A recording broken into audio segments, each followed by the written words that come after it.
Meu irmão, minha irmã, grande alegria estar aqui falando para a Diocese de Santo Amaro.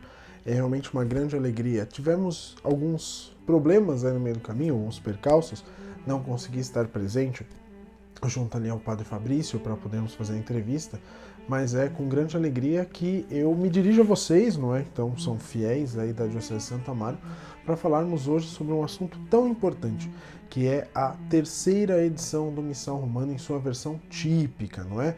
Então eu vou fazer um caminho bastante importante, assim, mais ou menos pontuando o que é o Missal, para que ele serve, né, as suas divisões, e aí depois eu falo quais foram as grandes mudanças, né, então trazidas dentro dessa nossa realidade de terceira edição do Missal Romano, né? Pois bem, o que devemos pensar é que nós estamos na terceira edição típica do Missal Romano.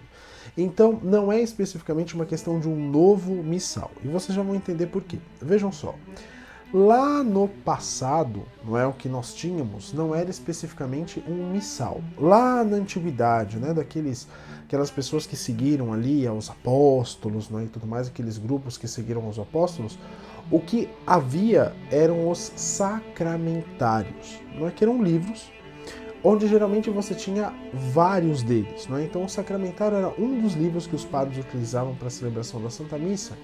E no sacramentário estavam contidas, por exemplo, as orações do dia, o prefácio, não é? E tudo mais. De forma geral, os ritos da missa, propriamente dita, não estavam presentes lá.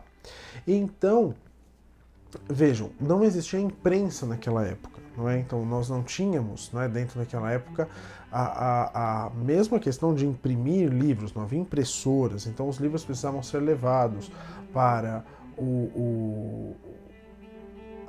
os mosteiros, eram os mosteiros que copiavam, era difícil, né, então, de levar esses livros, e você às vezes precisava ter vários livros, porque era ali o livro que era o sacramentário com as orações do dia, o lecionário com as leituras, o evangeliário, o livro do coro. Então, assim, eram muitos livros, era muito caro. Então, conforme a própria Europa foi evangelizada e começou-se a evangelizar outros lugares, começou-se a perceber a necessidade de um livro que englobasse todos os outros livros, não é? E que fizesse, então, uma função de ter tudo aquilo que o padre necessitasse para celebrar a Santa Missa, não é? Então havia necessidade de um missal portátil. E aí, quem fez isso? Os franciscanos. Os franciscanos, a eles, né, a congregação franciscana, foi dada a missão de evangelizar os povos. E aí, dentro dessa ideia de evangelizar os povos, a missão específica era levar o evangelho a todas as pessoas. Foram os franciscanos que pela primeira vez chegaram aqui no Brasil. E aí, nesse momento, ao chegarem, não é, então, ao desembarcarem, não é, aqui no Brasil, eles traziam um missal, que era o chamado missal franciscano, mas não era bem um missal franciscano, porque era um missal lá utilizado na cidade de Roma. Então, o missal de Roma era um missal muito bom, muito portátil, que continha todas as partes da missa, não é? E que os franciscanos então puderam usar.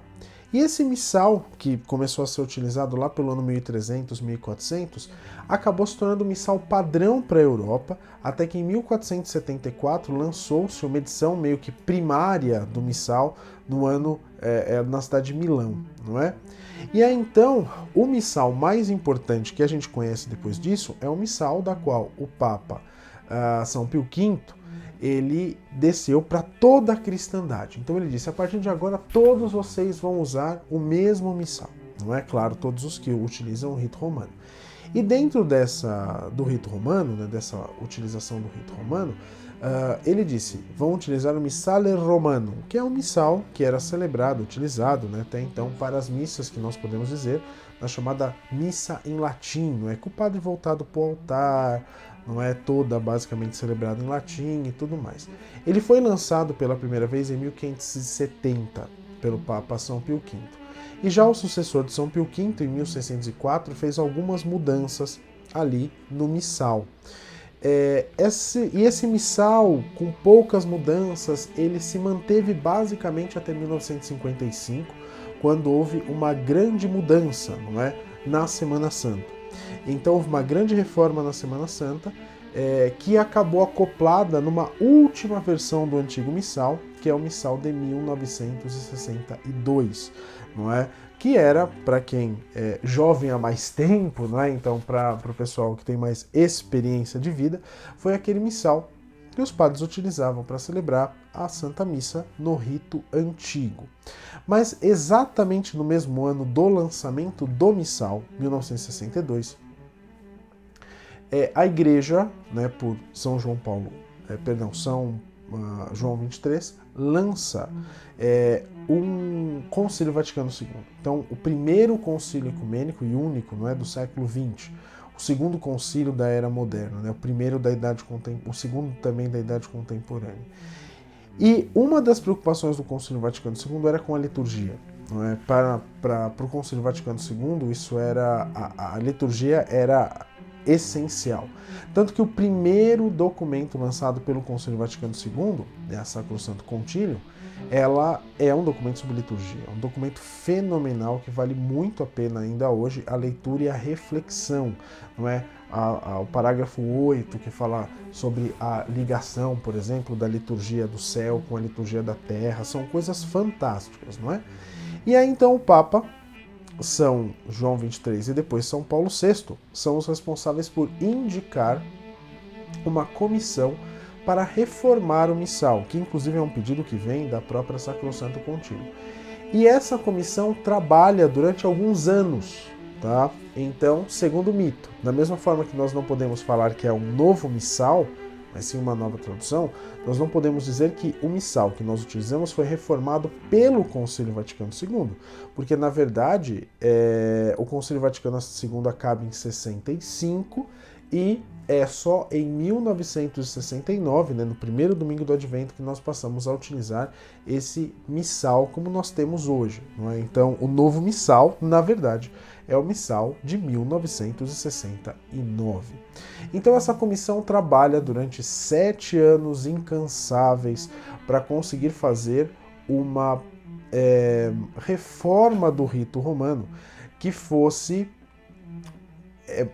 segundo aquilo que pediu o Concílio Vaticano II, segundo aquilo que pediu os grupos, não é? Então, do chamado movimento litúrgico, não é? Que era um movimento de estudiosos, mas também que envolvia dezenas de leigos, né? Se associando à busca, ao estudo, né? Da boa liturgia, a vivência da Santa Missa. Então, tudo isso desemboca no Concílio Vaticano II, que por sua vez vai desembocar na primeira edição que nós temos aí, então, do Missal Romano, que nós celebramos hoje, em 1969. Onde, por exemplo, talvez a primeira grande novidade foi que todo ele poderia ser traduzido para o vernáculo, né? Então, todo ele, do começo ao fim, poderia ser não apenas utilizado em latim, mas utilizado na língua do povo, não é? Então, isso é muito importante. Foi uma grande mudança, mais até do que a própria questão ritual que nós temos da Santa Missa, não é? Vejam, o que pediu o Concílio Vaticano II? Que os ritos da missa fossem simplificados, embora ali o essencial devesse ser mantido. Adicionou-se a isso, não é? Então, 3 novas orações eucarísticas, não é? Outros elementos que haviam caído em desuso voltariam ao uso, é o caso, por exemplo, da homilia. Basicamente, no rito antigo não há homilia, não é? A partir de agora, a homilia se torna obrigatória todos os domingos e festas onde há grande ocorrência de pessoas. Não existia oração dos fiéis lá no passado, não é? Pelo menos no antigo missal. A gente tinha lá no começo da igreja. Voltou-se a oração dos fiéis, não é? Ampliou-se muito a proporção das leituras da missa. Lá no rito antigo, era uma leitura e um salmo em todas as missas. Enquanto agora nós temos lá, aos domingos, 2 leituras, um salmo. E mesmo assim, aos domingos nós temos o ciclo trienal, não é? Então nós temos o ciclo A, dedicado a São Mateus, o ciclo B, dedicado a São Marcos, o ciclo C, dedicado a São Lucas, e durante a semana o ciclo par e ímpar de leituras da Sagrada Escritura, mantendo-se, não é, por sua vez, ali o Evangelho durante a semana mais ou menos fixo, não é? E reformou-se o calendário, não é? Então tudo isso saiu em 1969. A primeira edição típica saiu no próprio ano de 69 e houve uma reimpressão, não é? Teve erros tipográficos que passaram ali na primeira versão e logo em seguida, em 71, saiu meio que uma nova versão definitiva do Missal.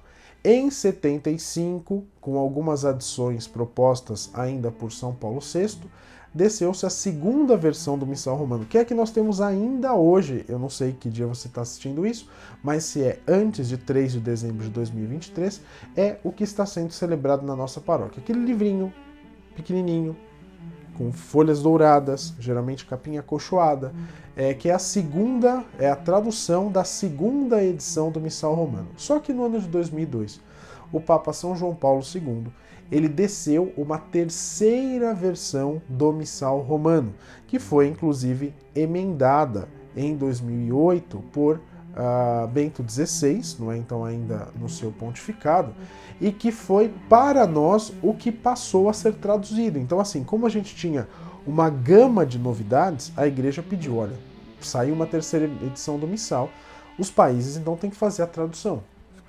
E aí nós começamos a nossa tradução do Missal Romano, que vai entrar em vigor, como eu disse agora, oficialmente, a terceira edição do Missal Romano sendo traduzido para o português a partir do terceiro domingo do primeiro domingo do Advento, dia 3 de dezembro. Né? Então esse é o caminho. A gente fala emendada porque colocaram-se então ali alguns novos santos. Não é? A tradução do Brasil ela se inicia lá em 2008. Não é? Então a gente tem essa espera. Não é? Então o novo missal, como eu disse que a gente não usa esse termo, não é tão novo assim, não é? Então a equipe de tradução está trabalhando com ele, trabalhou com ele basicamente aí durante 12 anos. E por que eu falo 12 anos? Porque na verdade o grosso dos textos já havia sido traduzido pré-pandemia, não é? Só que tudo seria votado na pandemia, não é? Então nós teríamos a votação na pandemia. Veio a pandemia, né? Veio no ano 2020, não deu certo, não se votou. E aí a gente, né, toda a Europa travou, a Santa Sé travou, e aí quando veio a brecha, então aí mandou-se os documentos para a Santa Sé. Em 2022 a gente recebeu meio que uma prévia, não é, da nova tradução, e aí depois, em seguida, nós tivemos também, em 2023, a própria questão da confirmação da tradução para o Brasil, sendo obrigatório a partir agora, então, do primeiro domingo do Advento desse ano, certo?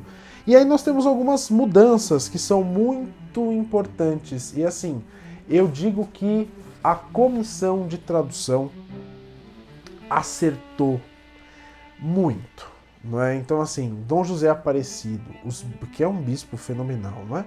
Os bispos que trabalharam na tradução do Missal fizeram um trabalho que assim é incrível, porque assim, qual que é a ideia? Sermos mais fiéis ao texto em latim.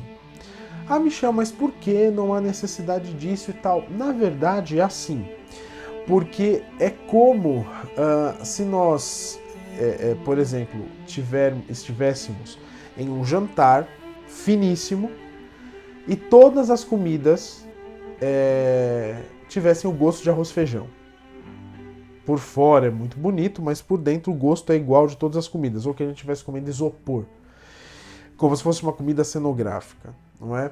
É mais ou menos, eu sei que é meio maluca a ideia, mas é mais ou menos isso que nós temos em relação à nova tradução. Nós temos um texto fantástico do latim, e que precisa ser traduzido de uma forma mais próxima. Por quê? Para que ao entrarmos na igreja e participarmos da Santa Missa, a gente sinta um sabor diferente. Que o que a gente usa, não é? Não seja a mesma linguagem que a gente usa para pedir carne no açougue ou para pedir um pastel na feira, não é? Mas não que seja rebuscado, mas que seja especial, que indique aonde eu estou, não é?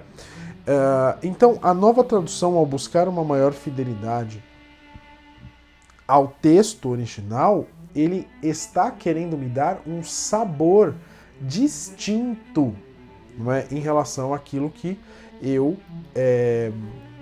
vivo, não é? Eu vou entrar na igreja e agora, por exemplo, na oração eucarística número 2, ao invés de eu ouvir a palavra oferendas, eu ouvirei a palavra oblatas. Ah, Michel, mas é a mesma coisa. Não é. A oblata é a oferenda que já foi oferecida. Então vejam, é um termo, mas que muda completamente o sentido teológico da tradução. Isso é só assim um sabor, não é?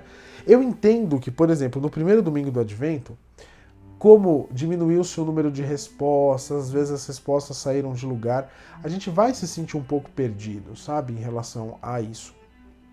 Mas é natural, né? O que nós temos que fazer é buscar, obviamente, a nossa formação e apurarmos o ouvido. Se a gente apura o ouvido, a gente consegue, né, com toda certeza, fazer assim o melhor da melhor maneira possível. Né? Eu não tenho dúvida em relação a isso. A gente vai ficar meio perdidinho nesses primeiros dias? Vai. Mas é uma questão de estudar, não é? Então o missal, hoje, ele é imponente, não é? Então o novo missal, ele tem quase 4 quilos, não é? Então 3 quilos e 700 gramas. Então é muita coisa, ele é pesado, não é muito mais do que o antigo. Ele foi distribuído para todas as paróquias do Brasil via uma única distribuidora, não é? Então atualmente o missal pertence oficialmente à nova tradução à CNBB, o que é muito bom, não é? Porque a tradução da CNBB saiu muito boa, não é? Então isso é extremamente importante. Temos mudanças no calendário, temos mudanças no ritual. Eu quero pontuar aí esses dois lados aqui, certo? Então vamos lá, algumas mudanças que nós temos. Primeira delas, formulários completos para todos os dias da semana do Advento e do tempo pascal. Vejam, durante o tempo do tempo comum, a gente não liga muito para isso, porque às vezes durante o tempo comum o padre celebra, por exemplo, na semana, você não tem santo na semana. Aí é uma quinta-feira, né? O padre vai celebrar Santíssima Eucaristia, uma missa votiva. Ou na quarta, São José, ou na terça, Santos Anjos. Né? Então, no fim, a gente acaba ouvindo, não é? Então, a oração do domingo, que é a oração da semana toda, não é? Só no domingo. Só que no Advento isso não acontece, não é? E no Advento a gente tem a proibição da celebração de missas votivas. Então, o que acaba acontecendo? Durante a semana, quando você não tem ali nada marcado, o padre acabava por repetir, não é? Então, o ofício dominical. Não mais. Então agora, seja no tempo do Advento, seja no tempo pascal, todos os dias da semana, né? Então, seja todos os dias feriais, agora nós temos aí orações próprias. Isso é sensacional. Então nós vamos ouvir uma oração por dia que nós formos à missa ali no Advento, uma oração própria para aquele dia, relacionada com o Evangelho. Então vale muito a pena. A tradução ficou realmente muito boa, não é? Depois, ainda falando dentro dessa realidade, né? Falamos sobre o Natal. Agora, o que tem lá no missal? O canto das calendas. Então, se você está assistindo esse vídeo aqui antes do Natal, já você, equipe de canto, prepare-se para cantar as calendas, né? Então o anúncio do Natal, o texto do anúncio do Natal está presente ao final do missal romano. Valeria muitíssimo a pena dar uma olhada já desde agora, ensaiar com o padre ali no momento onde pede a CNBB, que é no momento que substitui o ato penitencial. Façam isso, é bem legal, o texto é muito lindo, a melodia ficou muito boa, tá? Outra coisa nova, melodia, não é? O sinal de solenidade para nós do rito romano são 3 coisas: luzes, presença de velas, incenso e o canto. Mas não só o canto do coral, o canto do sacerdote. E agora o canto do sacerdote está bem bonitinho, colocado de uma forma bem lindinha ali já no próprio texto do missal. Então vale muito a pena que o próprio sacerdote também aplique-se em cantar a Santa Missa, não é? Que inclusive cantar da forma com que foi proposta ali pelo próprio missal, não é? Em seguida, não é? Algo que é totalmente novo, nunca existiu na história da igreja, passa a existir agora, a missa da Vigília da Epifania. A Epifania é uma solenidade gigantesca, não é? Que aqui no Brasil é movido para o domingo mais próximo, não é? Mas agora a gente tem uma festa da Vigília da Epifania, não é? Perdão, essa não é tão nova, né? Já existiu ali ao longo da igreja, não é? Mas acabou caindo ao longo do tempo. Também muito importante, porque aí a gente está mostrando o quê?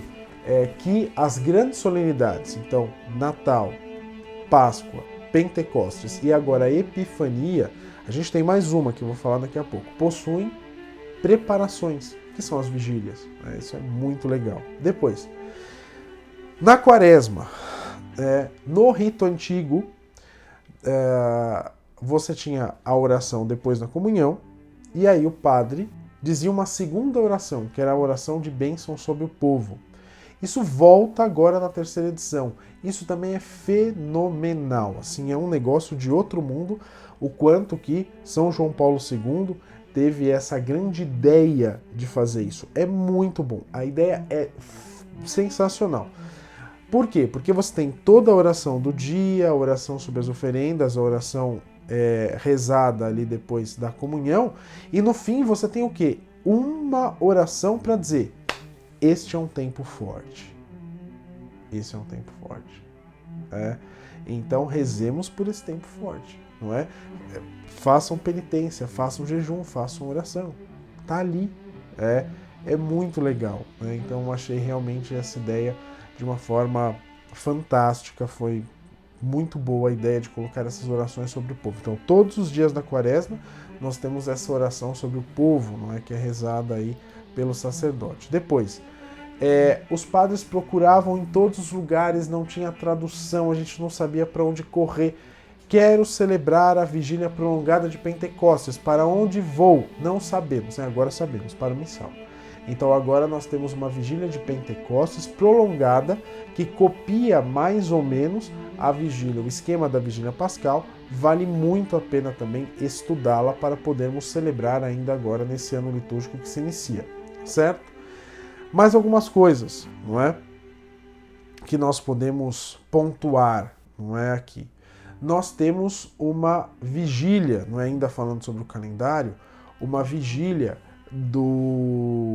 para a Ascensão. Essa sim é totalmente nova, nunca existiu.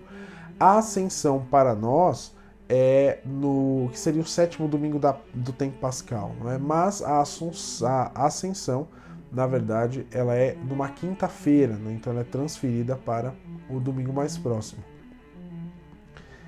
É muito interessante essa ideia porque mostra um revigoramento, até a gente poderia dizer, da ascensão. Né? Então, não apenas como um fato qualquer, né? Mas a gente tem que lembrar o texto, né? Lá da ascensão. Oremos, ó Deus, a vossa ascensão já é a nossa vitória. Então, é a partir disso que vai se desenvolver a teologia, não é, que nós temos de todo a solenidade, não é, da Ascensão, que agora ganha essa vigília. Em relação, a gente já vai começar a sentir algumas coisas lá quando a gente for rezar o ordinário da missa, não é? Na questão do ordinário, atualiza-se o ato penitencial. Hoje nós falamos assim: por minha culpa, minha tão grande culpa. Agora a gente está mais próximo ali do latim, tá? Onde disse 3 vezes: por minha culpa, minha tão grande culpa, tá? Você vai perceber também o término das orações. Nós não terminamos a nossa oração com esse término litúrgico, não é? Por nosso Senhor Jesus Cristo, vosso Filho, que é Deus convosco, na unidade do Espírito Santo, por todos os séculos. Amém. Nós não terminamos assim. Para dizer que aquela oração é uma oração litúrgica. Isso é muito bom, não é? Então, é uma finalização que mostra para nós essa necessidade de viver a liturgia, desde o Pai Nosso, né, do momento do Pai Nosso, até o momento da bênção final. Viver a liturgia, ouvir a liturgia, mastigar a liturgia. Vivê-la profundamente, como pede o Papa Francisco na sua carta apostólica Desiderio Desideravi. Isso é muito legal. não é? Então essa terminação também, né, das orações são importantes. Adicionaram-se 12 novos prefácios de Nossa Senhora, da dedicação das igrejas, tem bastante coisa nova aí. Só que aí vale a pena você sentar, pegar um missal, ler, não é, o missal, saber onde está cada coisa. E claro, também agora, você estava acostumado lá com o missal com a fita, não é? Então você fala assim, ah não, essa fita de tal cor está aqui, essa de tal cor está aqui. E hoje não mais, porque todas as fitas são vermelhas, não é? Então agora você vai ter que saber onde está cada coisa no missal de verdade, não é? Inclusive, para você que estava acostumado que a oração do Pai Nosso era na página 500, não é mais, não é? Eu posso estar enganado, mas eu acho que é na página 596, quase 100 páginas à frente. Posso estar enganado, mas eu acho que é isso, certo? Mais algumas coisas então que nós recebemos. O texto do ofertório. Uma mudança teológica sensacional. Linguisticamente não estava errado o nosso texto tradicional, tá? Orai, irmãos e irmãs, para que o nosso sacrifício seja aceito por Deus Pai Todo-Poderoso. Mas há uma diferença litúrgica ao falarmos, olharmos o texto em latim. O texto em latim diz meu e vosso. E agora está traduzido assim, que meu e vosso sacrifício seja aceito por Deus Pai Todo-Poderoso. Isso é muito importante, porque está fazendo, de certa forma, apontando ali para o sacerdócio comum, né, dos batizados que estão na Assembleia, e o sacerdócio do padre, o sacerdócio ordenado que está oferecendo a Santa Missa. São José está oficialmente agora inserido na oração eucarística 1 a 4, e nós temos novas aclamações memoriais. Isso também é muito legal, essa ideia. Porque agora o padre fala a frase da aclamação e a gente já sabe a resposta, porque até o momento que nós temos a nossa tradução o padre faz a aclamação dizendo eis o mistério da fé e a gente responde uma das três, não é? Não é assim agora na nova tradução, né? Então agora nós temos lá, caiu o eis, não é? Faz mistério da fé. Então mistério da fé, a resposta é anunciamos, Senhor, a vossa morte e tal. Só que o padre pode falar assim, mistério da fé para a salvação do mundo. E nós respondemos, qual que é o texto que fala de Salvador? Salvador do mundo, salvai-nos, vós que nos libertastes pela cruz da ressurreição. Uma sacada também muito boa da equipe de tradução, típica para o Brasil, não é? Muito bacana mesmo. Há também uma sétima monição do Pai Nosso, não é? Que foi retirada do rito ambrosiano, certo? Pois bem. E aí nós temos o calendário. Gente do céu, o calendário é um negócio de outro mundo. Assim, eu só tenho que tirar o chapéu para Dom José Aparecido, a sua equipe de tradução e a equipe de tradução da CNBB, tá? Porque, gente, esse missal é típico do Brasil. Isso é muito legal, não é? Muito legal mesmo. A gente vê muitas coisas aqui que são muito boas. Por exemplo, o que foi colocado no calendário brasileiro, não é? São José de Anchieta, pai fundador do Brasil. Depois, Santa Paulina, dia 9 de julho. Bem-aventurado Inácio de Azevedo e seus companheiros mártires, 17 de julho. Santa Dulce dos Pobres, dia 13 de agosto. Depois, Santo André de Soveral, dia 3 de outubro. São Benedito o Negro. Gente, isso era um negócio que, assim, nós temos, pelo Brasil afora, muitas comunidades dedicadas a São Bento, São Benedito, né, o Negro.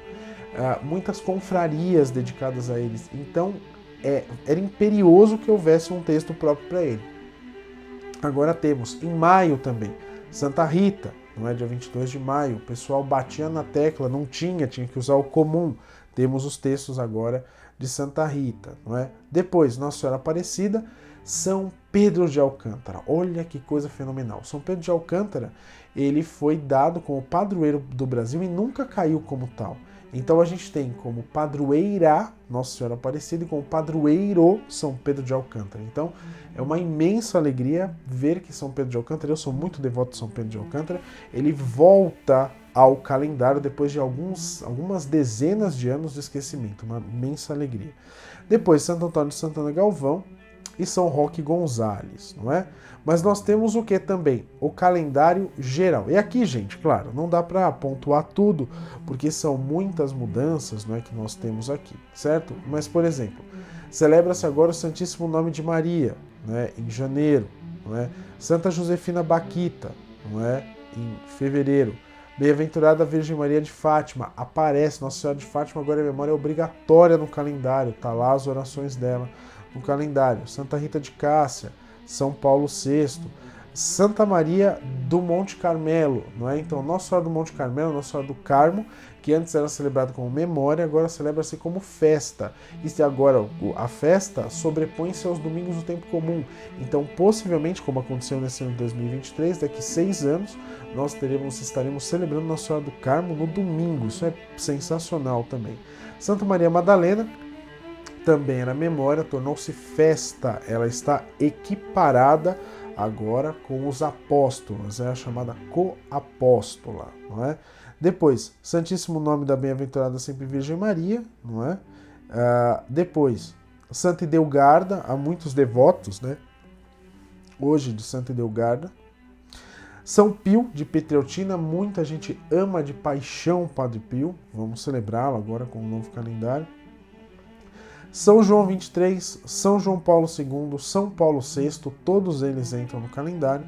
Depois, Bem-aventurada Virgem Maria de Loreto e Santa Maria, Mãe da Igreja, na primeira segunda-feira depois de Pentecostes. Isso também é fenomenal.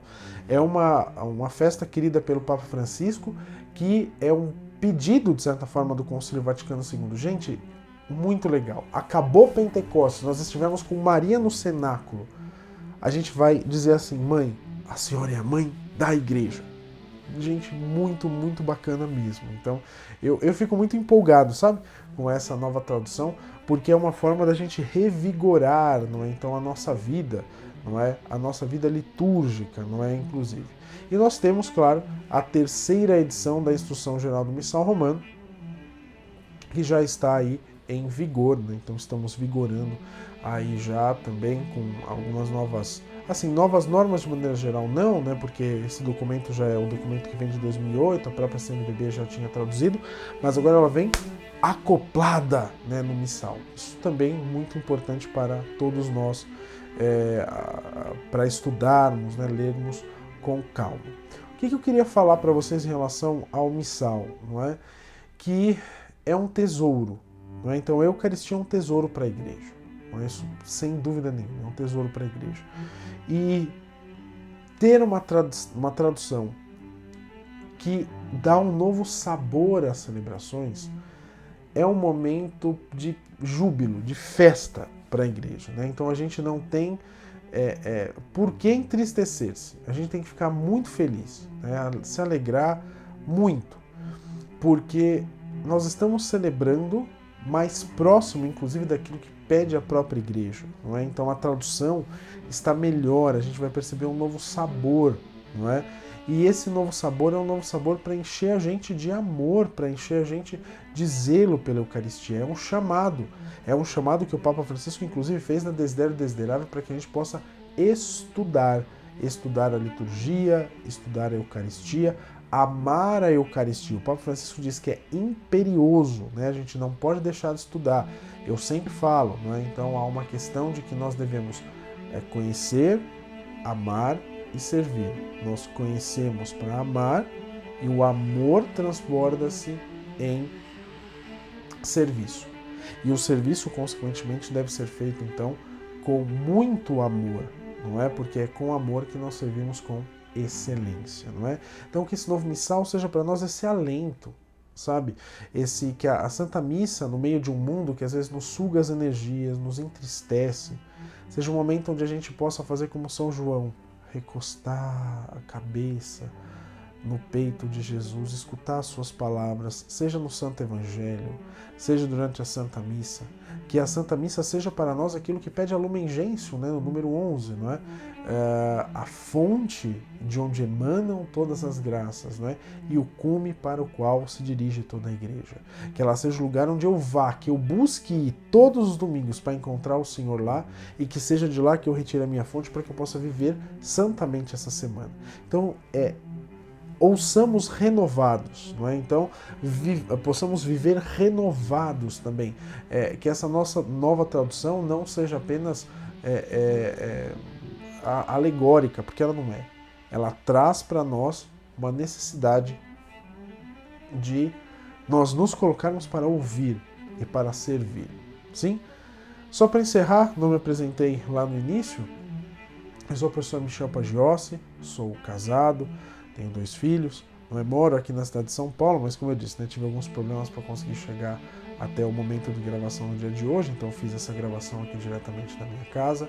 Tenho 7 livros publicados, estou republicando-os pela minha editora, que é a editora Nossa Senhora da Penha, www.editorapenha.com.br. Meus livros estão à venda lá. Muitos de vocês me conhecem pelo Catecismo da Santa Missa, ou me conhecem ali pelo Entrarei no Altar de Deus, que se Deus quiser não vai demorar, nós teremos também novas versões dele pela minha editora. Sou prior para a Milícia de Santa Maria, Cavaleiros de Nossa Senhora no Brasil, e estou 24 horas, 7 dias por semana lá no meu perfil do Instagram, respondendo perguntas, respondendo questões, sobre liturgia. Então, @MichelPag, @MichelPag. Fundei, graças a esse conhecimento adquirido, uma escola de liturgia, Então, que o site é escoladeliturgia.com.br. Então é bem tranquilo, espero você lá, conheça o meu trabalho. Se você não me segue lá no perfil no Instagram, me siga, que eu terei um grande prazer de poder ajudá-lo. E aí também uma pergunta: assistiu esse vídeo? Curte, comenta, manda para todo mundo aí da Diocese, porque é muito importante que nós vivamos essa nova tradução, não é? E a Diocese de vocês tem aquela brincadeira, que agora a gente vai treinar com o Padre Marcelo Rossi para segurar o missal, porque é a verdade, o Padre Marcelo Rossi, um homem muito forte, então agora os coroinhas têm que fazer força para poder segurar o missal. Foi uma grande alegria falar com vocês, espero que tenha sido útil. Salve Maria e fiquem bem. Até a próxima, espero que da próxima tudo dê certo. Tchau, gente, fiquem bem.